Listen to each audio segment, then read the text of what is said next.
నిఖిలేష్ గారు ఇప్పుడు మీరు చెప్పండి. అంటే ఈ సైబర్ నేరాలను అంటే వీటిని ఇప్పటిదాకా మనం మాట్లాడుకున్నాం అదే టాపిక్ పైన, దీని గురించి మీరేం చెప్తారు? అటువంటి సైబర్ నేరాలు అనేవి దేనికి నా వాయిస్ వినిపిస్తుందండి? వాయిస్ వినిపిస్తుందా? వాయిస్ వినిపిస్తుందండి, క్లియర్. సైబర్ నేరాలు అనేవి ఎవరైతే ఇప్పుడు ఆశ, అత్యాశ, కామం, దురాశ ఏదైతే ఉన్నాయో, ఈ స్ట్రేంజ్ థింగ్స్ ఏవైతే ఉన్నాయో, ఈ స్ట్రేంజ్ థింగ్స్ నుంచి వస్తున్నాయండి. అంటే కొత్తగా ఇప్పుడు చాలా మంది అత్యాశ పడుతుంటారు. నాకు ఇంకా డబ్బు కావాలి, కొత్త లింక్ క్లిక్ చేస్తే ఏదో లాటరీ వచ్చిందంట, కొత్త లింక్ క్లిక్ చేస్తే ఏదో కొత్తగా ఇంకా నేను కోటీశ్వరుని అయిపోతున్నా రాత్రి అని ఇలాంటి అత్యాశలతోనికి కావచ్చు. లేదా ఎవరైనా హనీ ట్రాప్ చేస్తుంటారు. హనీ ట్రాప్ చేసిన మీకు తెలుసు, న్యూడ్ కాల్స్. ఇప్పుడు అమ్మాయిలు అబ్బాయిలు కాల్ చేయడం కాదు, కొందరైతే అబ్బాయిలు కూడా అమ్మాయిలకు కాల్ చేసి ఫస్ట్ వాళ్ళకి సడన్ గా న్యూడ్ గా కనిపించి ఆ రికార్డ్ చేసుకొని మీ డేటా మొత్తం నా దగ్గర ఉంది, మీ ఆయన కాల్ చేస్తే నాకు డబ్బులు ఇవ్వకపోతే అని చెప్పి కూడా ఈ మధ్య కాల్ చేసి సో ఇలాంటివి ఇది. ఆ తర్వాత ఏంటంటే ఇప్పుడు మీరు ఇందాక అన్నారు, మీరు ఇద్దరు మాట్లాడుకునేటప్పుడు మాధవరెడ్డి గారు, మీరు పల్లెటూరులో ఎక్కువ జరుగుతున్నాయని చెప్పి. కాదు, పిండి కొద్ది రొట్టె అన్న విధంగా పల్లెటూరులో జరిగేవి అక్కడ జరుగుతున్నాయండి, సిటీలో జరిగేవి సిటీలో కూడా ఆ లెవెల్లో జరుగుతుంది. చదువుకున్న వాళ్ళు అదే రేంజ్ లో మోసపోతున్నారు, డబ్బులు ఎక్కువ ఉన్న వాళ్ళు అదే రేంజ్ లో మోసపోతున్నారు, డబ్బులు తక్కువ ఉన్న వాళ్ళు తక్కువ పర్సెంటేజ్ లో కూడా మోసపోతున్నారు. అంటే ఇప్పుడు మీ దగ్గర ఒక 1000 రూపాయలు ఉంటే 1000 రూపాయలు లాగేసుకుంటా, 1 కోటి రూపాయలు ఉంటే 1 కోటి రూపాయలు లాగేసుకుంటా అన్న విధంగా సైబర్ ఫ్రాడ్ తయారైంది. వాళ్ళకి అమౌంట్ అయితే చాలు, చిన్న అమౌంట్ పెద్ద అమౌంట్ తో పని లేదు. సో ఎంత అంత దోచుకుందాం అనడానికి రెడీగా ఉన్నారు. 100%. ఇప్పుడు మనకు ఒక ఎన్ని రోజులు మనకు ఒకటే ప్రపంచం ఉండేది, అది కూడా మనకు ప్రపంచంలో 195 దేశాలు, ఇండియా, అమెరికా, పాకిస్తాన్ ఇలాగా చెప్పుకునే వాళ్ళం. కాకపోతే ఇప్పుడు కొత్త ప్రపంచం తయారైంది, అదే ఆన్లైన్ వర్చువల్ వరల్డ్. ఈ సైబర్ ఈ వర్చువల్ వరల్డ్ లో, ఆఫ్లైన్ వరల్డ్ లో మన ప్రపంచంలో ఎన్ని రకాల దోపిడీలు, ఎన్ని రకాల దొంగతనాలు, ఎన్ని రకాల నేరాలు అయితే ఉన్నాయో అంతకు మించిన నేరాలు అనేవి వర్చువల్ కూడా జరుగుతున్నాయి.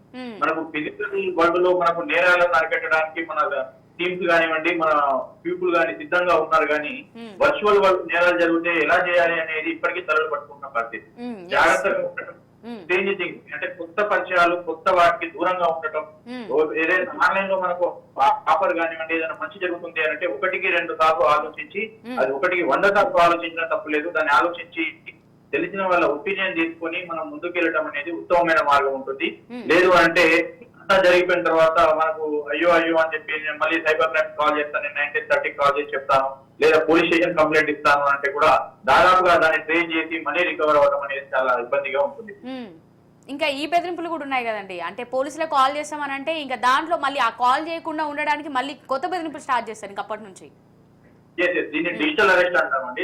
డిజిటల్ అరెస్ట్ ఈ సిబిఐ వాళ్ళేమని చెప్పు, లేదంటే పోలీస్ స్టేషన్ నుంచి మాట్లాడుతున్నాం, లేదా మీ ఇంతకు ముందు మీరు 10 ఏళ్ల కింద ఒక క్రైమ్ చేశారు, మీకు తెలియకుండానే ఆ క్రైమ్ రిజిస్టర్ అయిపోయింది అంటే నేను ఎటువంటి క్రైమ్ చేయలేదు అంటే, లేదంటే మీరు క్రైమ్ చేశారు, మీరు మీకు తెలియకుండా జరిగింది, మరి దాని మీద కేసు ఫైల్ అయింది, మా దగ్గర అయితే మీరు ఢిల్లీ వచ్చి చేయాలి, బాంబే వచ్చి మీరు రిపోర్ట్ చేయాలి, లేదు అంటే మేము అరెస్ట్ చేస్తాం, మళ్ళీ లోకల్ పోలీస్ స్టేషన్ లో నుంచి పోలీసులను పంపిస్తామని చెప్పి బెదిరించడం. ఎవరిని పంపించారు, ఊరికే బెదిరిస్తాం, అలా చేస్తున్నారు. ఈ మధ్య నిన్న నాకు కాల్ వచ్చింది ఏంటంటే, చెన్నై నుంచి కాల్ చేశారంట. వాళ్ళకి ఏదో ఇంతకుముందు ఈఎంఐ ఒకటి మీరు 2 వీలర్ లోన్ తీసుకున్నారు, ఆ 2 వీలర్ లోన్ మీద నాకు మీరు ఈఎంఐ ఒక డ్రాప్ చేశారు, దానికి సంబంధించిన మీకు ఒకటి చెక్ బౌన్స్ అయింది, దానికి మీరు పే చేయాలి ఆన్లైన్ లో. నేను ఫోన్ పే నుంచి ఒక అకౌంట్ నంబర్ కూడా చెప్తాను, అకౌంట్ నంబర్ మీకు నేను ఫోన్ పే ద్వారానే మీ ఫోన్ నుంచి కానివ్వండి, మీ స్నేహితుల ఫోన్ నుంచి కానివ్వండి అమౌంట్ ట్రాన్స్ఫర్ చేయండి అని కూడా చెప్పడం జరిగింది. లేదంటే బ్యాంక్ వెళ్ళి కనుక్కుంటానంటే కోటక్ మహేంద్ర బ్యాంక్ అన్నా కూడా క్లయింట్ లేదు, మీరు అర్జెంట్ గా చేయకపోతే మేము ఇక్కడ నుంచి ఇక్కడే ఈ సండే రోజు, ఈ రోజు కూడా నిన్న కాల్ చేశారు, ఈ రోజు కూడా కాల్ చేసి వాళ్ళు రిటర్న్ చేస్తున్నారు. మీకు అర్జెంట్ గా లేకపోతే మీకు హెవీ ఫైన్ పడుతుంది, మీ ఇష్టం కోర్టు చుట్టూ 4 సంవత్సరాల నుంచి 10 సంవత్సరాలు తిప్పిస్తాం మేము, మీరు చేస్తే ఈ రోజు పేమెంట్ చేయండి, లేకపోతే లేదు అని చెప్పి బెదిరింపు ధోరణులకు దిగుతున్నారు. ఒక అడ్వకేట్ స్థానంలో ఉన్నటువంటి మీకే ఇలాంటి కాల్ వచ్చిందంటే సామాన్యుల పరిస్థితి ఏంటి నిఖిలేష్ గారు? కాదు, ఇలాంటివి నేను నమ్మను. సో నా క్లయింట్ నాకు కాల్ రికార్డ్ పంపించి ఇలా కాల్ వచ్చింది, నేను ఏం చేయాలండి అని చెప్పి నాకు కాల్ చేశారు. అది అడ్వకేట్ అంటే ఇంతకు ముందు ఒక పర్సన్ కూడా మీ అబ్బాయి అరెస్ట్ అయ్యాడు. ఆయన ఇప్పుడు ఎలాగైతే వస్తున్నారు వాళ్ళ ఫ్యామిలీ మెంబర్స్ అంటే ఇప్పుడు ఫోన్లు, ఇప్పుడు ఇందాక మీరు మాట్లాడుకున్నట్టుగా వాళ్ళ ఫోన్లు ఏదైతే చాటింగ్ చేస్తున్నారో, ఏదైతే ఆపరేట్ చేస్తున్నారో, ఏదైతే గూగుల్లో వాళ్ళు సెర్చ్ చేస్తున్నారో ఆ డేటా మొత్తం ఫోన్ హ్యాక్ చేసుకునే డేటా మొత్తం తీసుకున్న తర్వాత ఈ వాళ్ళ ఫ్యామిలీ మెంబర్స్ ఫోన్లు కూడా ఎక్కడెక్కడ ఉన్నాయో లొకేషన్స్ సెర్చ్ చేసుకొని ఉమ్, ఇద్దరు లొకేషన్స్ దూరంగా అంటే ఒక ఊరు నుంచి ఇంకో ఊరికి వెళ్ళిపోయింది అని వాళ్ళు తెలుసుకున్న తర్వాత మీ అబ్బాయి అరెస్ట్ అయ్యాడండి, మేము పోలీస్ స్టేషన్ నుంచి మాట్లాడుతున్నాము, ఇమీడియట్ గా వచ్చి మీరు ఏదైనా అమౌంట్ పంపిస్తే తప్ప మీ అబ్బాయిని మేము ఇది చేస్తాము, ఈయన ఒక నక్సలైట్ కేసులో అరెస్ట్ చేయాలని మీకు వివరాలు చెప్పడం సాధ్యం కాదని ఇలా తల్లిదండ్రులను బెదిరించి కూడా పిల్లల్ని అరెస్ట్ చేస్తున్నామని చెప్పి అలా కూడా బెదిరింపుల దిగేసి డబ్బులు వసూలు చేయడం జరుగుతుంది. రీసెంట్ గా చూసాం కదండి మనం ఒక అకౌంటెంట్ దగ్గర నుంచి 1,10,00,000 హైదరాబాద్ లో హైదరాబాద్ లో 1,10,00,000 అంటే మీకు వాళ్ళు ఏం చేశారంటే ఈ వాట్సాప్ గ్రూప్ కూడా క్రియేట్ చేశారు. ఇది మన స్టాక్ మార్కెట్ పేరు మీద వాట్సాప్ గ్రూప్ కూడా క్రియేట్ చేసి ఈయన ఏదైతే అకౌంటెంట్ నంబర్ ఉన్నదో తెలియని పర్సన్స్ ఎవరు దాన్ని యాడ్ చేసుకొని దానిలో కొన్ని టిప్స్ పంపించడం మొదలు పెట్టారు. టిప్స్ పంపించిన తర్వాత ఈయన కొంతకాలానికి నమ్మకం కలిగింది.